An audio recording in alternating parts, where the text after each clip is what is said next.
জিয়াউর রহমান শুধুমাত্র আপনার মানে ওই জাতীয়তাবাদের সংকীর্ণতার মধ্যে রাখেনি যে আমি সবার বড়, আমার দেশের সবচেয়ে বড়, সেটা না। তিনি এর মধ্যে ডেমোক্রেসি দিয়ে আপনার কি বলে যে একটা হিউম্যান ডেমোক্রেসি দিয়ে জাতীয়তাবাদের একটা যে উদার রূপ, সেই উদার রূপটা দিয়েছে। Nelson Mandela, Mahatma Gandhi, Patrice Lumumba, Ziaur Rahman আমরা এক কাতারে ফেলতে পারি। আর ন্যারোনেস সংকীর্ণতার মধ্যে আমরা ফেলবো মুসোলিনি, হিটলার, এমনকি কথাটা কি বলবো আরেকজনও করতে পারি, যেটা বিশ্লেষণ করেছে চমৎকারভাবে আব্দুল হাই সিকদার, শেখ মুজিব। ওই যে বলে গেলেন তোরা সব বাঙালি হয়ে যা মানবেন্দ্রনাথ লারমাকে, ওইটা হচ্ছে ন্যারো ন্যাশনালিজম, ওইটা হচ্ছে সংকীর্ণ ন্যাশনালিজম। এই কারণে তার ডেমোক্রেসির প্রতি যে আন্তরিকতা, কমিটমেন্ট, এই ডেমোক্রেসির প্রতি কমিটমেন্ট ছিল না আওয়ামী লীগের, আজও পর্যন্ত নেই। ওরা বাকশাল করেছে, খবরের কাগজ বন্ধ করেছে, রাজনৈতিক দল বন্ধ করেছে, কথা বলার অধিকার বন্ধ করেছে, এবং সেই গুমের সংস্কৃতির চর্চা তারা করেছে ৭২-এর পর থেকে, এবং ২৪শে জুলাই পর্যন্ত যখনই ক্ষমতা এসছে তখনই তারা এই ঘৃণ্য, এই একদলীয় শাসন, এই সংকীর্ণ ফ্যাসিবাদ তারা কায়েম করেছে। কারণ তাদের মধ্যে গণতন্ত্রের যে একটা হিউম্যানিটেরিয়ান দিক, একটা উদারনৈতিক দিক, একটা লিবারেল দিক, এই লিবারেল দিকটা তারা কখনোই রপ্ত করেনি বলে তাদের ন্যাশনালিজমটা আজকে সমাদৃত নয়। বাংলাদেশি জাতীয়তাবাদটা সমাদৃত, কারণ এটা এমন একটি বিস্তৃত আসন যে আসনের মধ্যে সবাই বসতে পারে।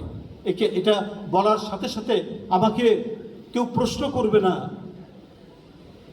যে তুমি বাংলাদেশের, তুমি মানে তুমি বাঙালি, তাহলে তুমি কি তাহলে চাকমা নাও, তুমি কি মারমা নাও, তুমি তিপ্রা নাও? তো বলছে না আমি বাঙালি। হ্যাঁ বাঙালি এটা একটা রেস, ওটাও একটা রেস। সব রেস যখন একত্রিত হয় একটি মানসিক অনুভূতির দ্বারা, তখনই ওটা নেশন হয়, তখনই ওটা রিয়েল জাতীয়তাবাদ হয়।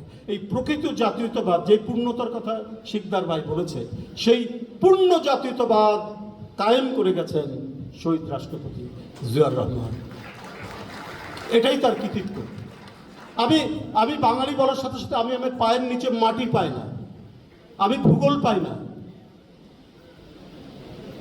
আমি মানে কোথায় দাঁড়িয়ে আছে, আমার মানচিত্র কি, আমি আইডেন্টিটি পাইনি। যে আত্মপরিচয়ের কথা লিখেছেন, ওইটা বলার সাথে সাথে আইডেন্টিটি পায় না।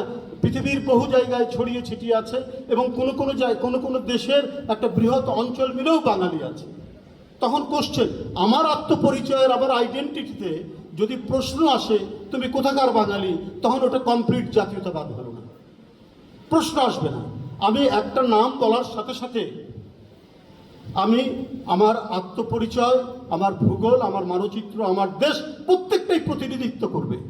সেটাই বাংলাদেশি জাতীয়তাবাদ বলার সাথে সাথে, এবং সেটা আমাদের দেশের ক্ষুদ্র নৃগোষ্ঠীই হোক আর যেই হোক, ওইটা বলার সাথে সাথে মানুষ বুঝে নেবে যে এর মানচিত্র এইটা, এর দেশ কোনটা, এ কোন দেশের অধিবাসী, কোন দেশের নাগরিক।